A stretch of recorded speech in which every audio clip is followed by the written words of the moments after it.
Bienvenidos a este nuevo video donde les hablaremos de la educación en el siglo XIX, presentado por las alumnas del tercer semestre del Instituto Luisa Schepler. Esperamos que sea de su agrado. La educación. La educación en el siglo XIX en México fue profundamente evolucionada por los cambios políticos, sociales y económicos que experimentó el país, desde la independencia en 1821 hasta el porfiriato a finales del siglo XIX, un tema complejo y de constante evolución. En México, durante la mayor parte del siglo XIX, no existió un sistema formal de enseñanza pública, por lo que la educación quedó en manos de asociaciones de beneficencia y academias particulares nacionales o extranjeras. Contexto histórico. Independencia 1821. Tras lograr su independencia, México inició un proceso de constitución nacional en el que la educación fue vista como un pilar para formar ciudadanos capaces de construir la nueva república. Esto nos llevaba a una formación educativa que se basaba en enfatizar la enseñanza de la ciencia, las humanidades y las artes. Inestabilidad pública. La constante inestabilidad durante la primera década del siglo XIX, con múltiples cambios de gobierno y conflictos internos, como las guerras civiles y las invasiones extranjeras, afectó el desarrollo de un sistema educativo consolidado. Esto se debía por la lucha de poder, conflictos entre extranjeros o crisis económicas, que también era la dependencia de los comercios. Reforma liberal. En la década de 1850, con las leyes de reforma y la Constitución de 1857, se busca la secularización de la educación, reduciendo la influencia de la Iglesia Católica en la enseñanza. Uno de sus objetivos era la democracia en la educación, hacerla accesible para todos, independientemente de las clases sociales o religión, así también instruir nuevas metodologías y contenidos, incrementando la educación con más regiones, sectores de la población, así también influir mucho que estuvieran preparados para participar en la economía y la política. Valentín Gómez Farías nació el 14 de febrero de 1781 en Guadalajara. Fue médico, diputado, liberal y ha sido reconocido como el padre de la Reforma. Su fallecimiento fue el 5 de julio de 1858 en la Ciudad de México. Él fue una figura clave en la política mexicana durante el siglo XIX, especialmente en los periodos en los que fue presidente interino de México. Su visión sobre la educación estuvo muy marcada por su ideología liberal, en la cual buscaba modernizar y secularizar al país. Aportes a la educación. La secularización de la educación ahí promovió la idea de que la educación debía estar bajo el control del Estado y ya no de la Iglesia. Cabe recalcar que en ese momento la Iglesia Católica tenía un control significativo y muy importante sobre las escuelas y universidades. Sus enseñanzas estaban basadas en la doctrina religiosa. La creación de instituciones educativas laicas. Durante su administración de Gómez Farías, se intentó fortalecer y crear nuevas instituciones educativas que no estuvieran bajo el control de la Iglesia, sino por el control del Estado. La idea era establecer una educación que fomentara el pensamiento crítico, científico y laico. Al laico nos referimos a que sea gratuito. El fomento de la educación pública. Aunque sus reformas no siempre pudieron implementarse porque no todas eran aceptadas por una u otra razón, completamente debido a la oposición conservadora, su administración se sentó en las bases para un sistema educativo público en México. la creación de Dirección General de Instrucción Pública, la creación de escuelas de primeras letras, la creación de escuelas normales. Él también promovió el sistema de enseñanza mutua y permitió la llegada de la Compañía Lancasteriana. Cartilla Lancasteriana. Este fue el primer documento publicado en México independiente y su objetivo era guiar a los maestros de las escuelas de primeras letras en sus actividades de enseñanza.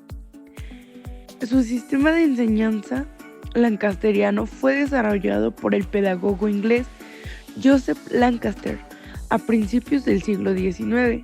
Este se basaba en la enseñanza mutua, en la que estudiantes más avanzados eran quienes les enseñaban a grupos de 10. La idea principal del sistema lancasteriano era que los estudiantes debían estar constantemente activos y aprendiendo algo. Este método se caracterizaba por utilizar monitores estudiantiles para enseñar a grandes grupos en filas y utilizar pizarras. Lancaster insistía en que cada niño debe de tener algo que hacer a cada momento y una razón para hacerlo. Características de la educación en el siglo XIX. 1. Reformas liberales. Estas surgieron como un movimiento en donde buscaba un sistema educativo más secular y accesible para toda la población en general. Las leyes de reforma fueron impulsadas por Benito Juárez y otros liberales, en donde representaron un esfuerzo muy importante por separar la educación del control eclesiástico. 2. Control de la Iglesia. Las escuelas eran principalmente religiosas y tenían como objetivo inculcar valores morales y religiosos. Además, solo las clases privilegiadas tenían acceso a dicha educación formal, por ejemplo, los hijos de las élites criollas. 3. Tenemos la fundación de instituciones. Estas instituciones fueron claves para el desarrollo de la formación del país, como por ejemplo la Escuela Nacional Preparatoria, fundada en 1867, y la Universidad de México. 4. Desigualdad educativa. La educación en México seguía siendo un privilegio de las clases élites urbanas.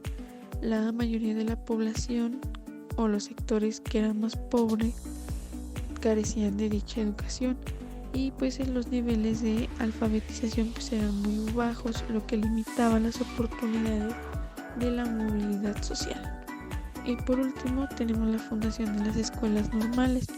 Dichas escuelas fueron creadas para mejorar la calidad de enseñanza. Estas instituciones estaban destinadas a la formación de maestros para permitirles profesionalizarse en la enseñanza de las escuelas públicas y así poder brindar una mejor educación de calidad. Proyectos educativos. El primer proyecto educativo que se implementó fue la educación pública gratuita. Esto fue un problema debido a que no había demasiados recursos para poderlo implementar. Se fomentaron las escuelas primarias públicas y gratuitas, especialmente en las ciudades. 2. Tenemos las escuelas normales, que tenían como objetivo formar a maestros calificados para la educación pública. Dichas instituciones fueron clave en la profesionalización de la enseñanza. Desafíos y limitantes. Una de ellas fue la desigualdad social. La educación en México estuvo muy marcada por esta desigualdad debido a que las clases altas solo tenían el acceso a la mejor educación, mientras que las clases bajas y rurales apenas tenían acceso a esta educación básica. Otro problema fue el analfabetismo.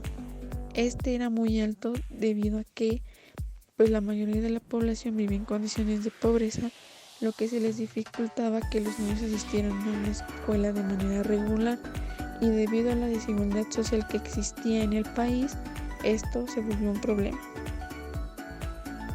Cambios significativos. Algunos de ellos son el acceso a la educación, métodos pedagógicos, educación femenina, educación técnica.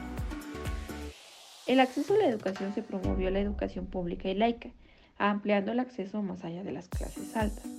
Métodos pedagógicos. Surgieron teorías educativas centradas en el niño con un enfoque en la calidad y accesibilidad. Educación femenina. Se incrementaron las demandas por la educación de las mujeres, aunque con restricciones. Y por último, la educación técnica. La revolución industrial llevó a valorar la formación técnica para adaptarse al mercado laboral. Y tenemos 3 datos curiosos. En primer lugar, tenemos perfil del alumno. En este, los alumnos eran moldeados por exámenes, tareas y clases repetitivas, con la expectativa de ser trabajadores infalibles, adaptados y obedientes. En segundo lugar, tenemos profesión de maestro. En la primera mitad del siglo XIX, la profesión de maestro tenía poca adaptación social y los salarios eran bajos. Y como tercer lugar, tenemos contenidos. En este se enseñaba a leer, escribir, contar y la doctrina cristiana. Influencia del positivismo en la educación. Gabino Barreda. Él fue un médico y filósofo mexicano destacado por introducir el positivismo y fundar la Escuela Nacional Preparatoria. En 1867, Benito Juárez presenció la oración cívica de Gabino Barreda, quien aplicó la ley de Comte, lo que llevó a Juárez a pedirle que reorganizara la educación en México. Y también tenemos ideas sobre el positivismo. Estas son: la educación debe deliberar, no adoctrinar. Se basa en el conocimiento de las ciencias exactas. Educa en valores como la libertad, el orden y el progreso. Pedagogos importantes. Enrique Repsamen. Él fue un educador mexicano. Inauguró la Escuela Normal de Jalapa en 1887. Su pedagogía fue fundamentada en Pestalozzi. Se busca un ejercicio físico, intelectual y mental. También busca renovar el trabajo del pedagogo, verdadero educador, cientificidad, pedagogo, profesionista capacitado. Gabino Barreda, poblano, médico, filósofo y político mexicano. Cuando viajó a Francia, conoció a Augusto Comte. También fue fundador del positivismo en México. Y por último, Justo Sierra. Para el mundo y para México se le conoce como el maestro de América. Tuvo una influencia de la corriente del positivismo, como también fue el primer creador del sistema laico de instrucción pública en México y logró dar autonomía a los jardines de niños. Agradecemos la atención prestada a este video, esperando que haya sido de mucha ayuda para ustedes. Nos vemos en la próxima.